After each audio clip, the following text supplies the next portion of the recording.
શૌનકજી આ પરમાત્માની ભાગવત કથાના શ્રવણનું કરવાનું પ્રાર્થના કરે છે, વિનંતી કરે છે. જેમ કહ્યું એમ મુખ્ય વક્તા તો સુખદેવજી જ છે, માટે સુતજી પણ એ સુખદેવજીને ભૂલી શકે એમ નથી અને તે માટે આપણે પણ સુખદેવજીની થોડી વાત કરીને એમનું અનુસ્મરણ કરીને પછી આપણે આગળ નિર્વાસનમ નિરાકાંક્ષમ એવા એ અવધૂત સર્વપૂજ્યમ સદાપૂર્ણમ અખંડાનંદ વિગ્રહમ સપ્રકાશમ ચિદાનંદમ અવધૂતમ નમામ્યહમ. પોતાના જ મહિમામાં પ્રતિષ્ઠિત એવા એ સુખદેવજી એક વખત આદિ કૈલાશ પર્વત ઉપર આદિ ગુરુ પરમાત્મા મહાદેવજી, શંકર ભગવાન, માં પાર્વતીજીને શ્રીમદ ભાગવતની કથાનું પારાયણ કરાવતા હતા, શ્રવણ કરાવતા હતા. શંકર ભગવાન તો પોતે પરમાત્માનું નામ લેતા લેતા એના ગુણોનું અનુસ્મરણ કરતા કરતા સમાધિસ્થ થઈને કથા શરૂ કરે છે. થાય છે કંઈક એવું કે પરમાત્માની વાત, જેમ સુખદેવજી કહે છે ને કે કૃષ્ણ પરમાત્મા તો મને ખેંચ્યો છે, આકર્ષતી હતી કૃષ્ણ, આકર્ષણ કરે છે, મને ખેંચે છે, એમ આ પાર્વતીજી તો ભાવ વિભોર ભાવ સમાધિમાં લાગી ગયા.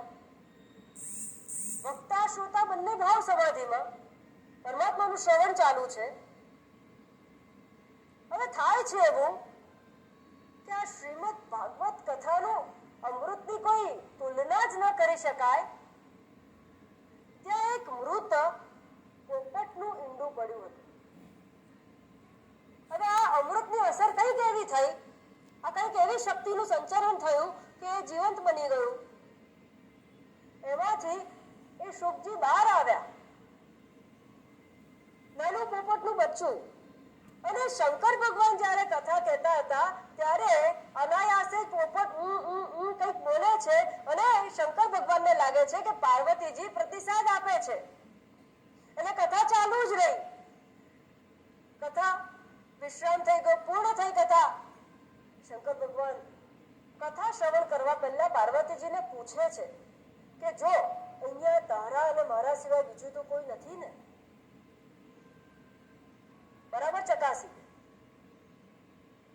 ત્યારે પાર્વતીજી કહે છે કે ના, બીજું કોઈ નથી.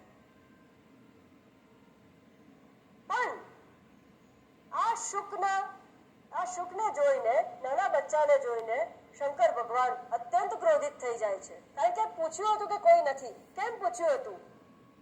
સપ્તાહ આ શ્રવણ જે છે એ તો બધા માટે છે, અધિકાર તો બધા માટે છે, તો કેમ એવું પૂછ્યું? તો શંકર પરમાત્મા કહે છે કે આને દીક્ષા લીધી નથી શ્રવણ કરવાની, અમારો શિષ્ય બન્યો નથી. આ કઈ રીતે એમને મને જણાવ્યા વગર ચોરી ચૂપીથી શ્રવણ કરી લીધું? અને માટે અત્યંત ક્રોધિત થઈ જાય છે. અને ગુરુ ગીતામાં છે, આવે છે, શિવે